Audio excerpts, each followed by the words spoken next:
I mean, it's fun. We had like, because back in the day there was like one stage and it was not a big screen. It was a relatively okay screen, and the community was like more so than today was super driven around the game, right? Like I'd say like the passion of the general player community that show up to events was very much there for that. Like it wasn't like hanging buddy like you had your friends and whatnot, but you were very much watching what's going on. Like you were interested about a tournament from start to finish, regardless if you win or lose. So like for example, when it came like kind of skipping ahead to the finals, like the stage of like people were standing in the back watching, and it was like basically everyone who played was there watching the finals, and this is like 2 a.m. on a Sunday night, and we were flying back at like 7 a.m. the next day. So you guys didn't even go to sleep. But yeah, we played like Saturday morning. I think at 8 a.m. was our first match. We didn't play till like 8 p.m. that same night. And there's a bunch of content on YouTube that's like we're playing Micro Machines. I don't know if you know the racing car game or whatever. And we're just playing because it was like they had a historical kind of games section, and we were just hanging around, just making videos, playing just other games because we had nothing else to do. There's no practice stations. No, of course not. Like you show up to your match and you set up quickly so you can shoot around for like 2 minutes and then you start your match. So yeah, it was so different back then. But I personally liked it better back then because, again, like the passion and what it was. Like you showed up and you're there for the game. You're there for like competing and that's it. Not for going out drinking. Not for money, not for parties. Dude, it was like straight up like I love doing this and I'm doing this because I like doing it. And I'd say there's still like some element of that, but it's definitely changed over the years now.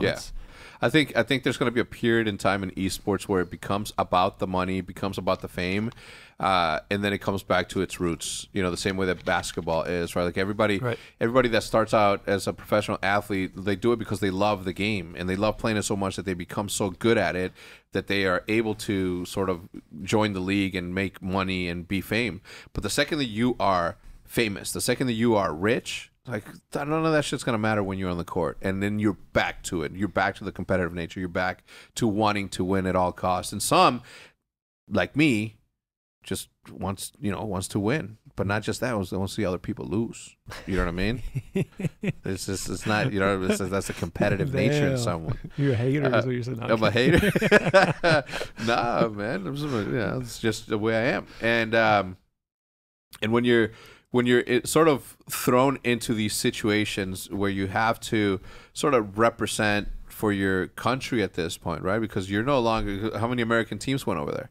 We were the only one actually. Right. At the time. So it becomes something a little bit more, right? You're more of a, like 3 Americans, 1 Canadian. So it becomes a little bit more like, you know, America is better than Europe, and no, Europe is better than that. At the time, those like the French teams were good too, right? Yeah, like there's a lot of like variety, especially in the European scene. From like Gotaga was the French player, the French monster they call him. I love that guy. He's good. Yeah, I like him too. But he was fun. It was fun competing against him, and it's like he would get irritated by other people saying, nah, he's the French monster because I'm French Canadian. Yeah. So it was like, then I could see like how it bothered. Like you could tell like just from a crap talking standpoint that a lot of these guys were more irritated than we were by just the shit talk. Did you ever talk shit to him in French? Nah, not really. I actually went to a French LAN in Black Ops 2. One of the teams had a kind of a team change mix and they were left with open spot. And I was really good friends with their manager, Neo. And then he actually was like, hey, look, because I think I was just joining Envy at the time. But like, can you come play this event for us? I'll fly you out. I'll pay for everything, blah, blah. So I'm like, oh, chance to go to Paris for free and go compete. Fuck it, let's do it. And it was like super small local land. Like this space was like just this big. And but it was super passion. And I went there and we won the event. And I just remember like there's videos online of us like when we played that team that had the team change. Like I've never heard shit talking like that. Like it was just straight disrespect nonstop. After every map, the team would get up and yell at the other team across the stage.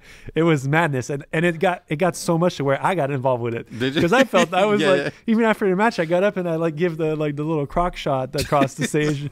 I was like, just take it. Like it was like, what's going on? I was like after I'm like realized like, oh crap, like but it's just a moment. Like, it was like, so much fire going on. They infected your being, bro. Dude. I'm always been kind of humble. Like I don't mind. I mean, I'll talk trash on stage, but like after a game, I'll be like, okay, it's like good game. Like we won, great. Oh, we lost, great, good job, good sportsmanship. But no, that was like I lost all full composure as far as like emotion, and it just blew Did you up. guys win?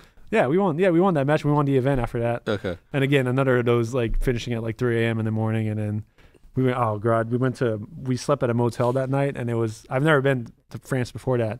And some of their motels are like pretty like low end, and there's no host. It's like you know, when you order something from like a machine, it was like literally you press buttons, you pay with a credit card in a machine, and it gives you a code to open a door.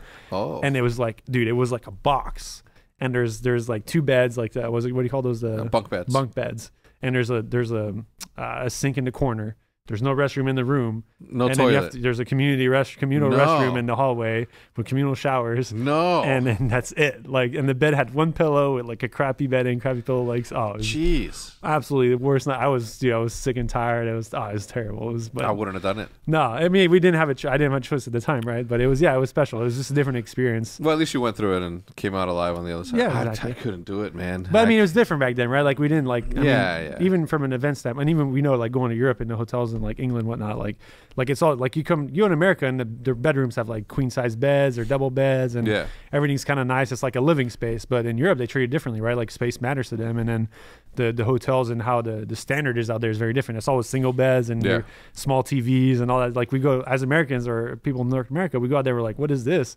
But I'm sure when they come here, it's like, oh, now we know the American. Yeah, it's like, oh, no wonder I'm a fucking king out here, which is crazy. So you guys go over there, compete for Apex. Apex wins. Obviously, you guys end up winning. And then you guys left Apex because you guys came back, right? Because I was able to secure some cash from one of our sponsors. It doesn't matter. But I do remember following up the following year, us going back together to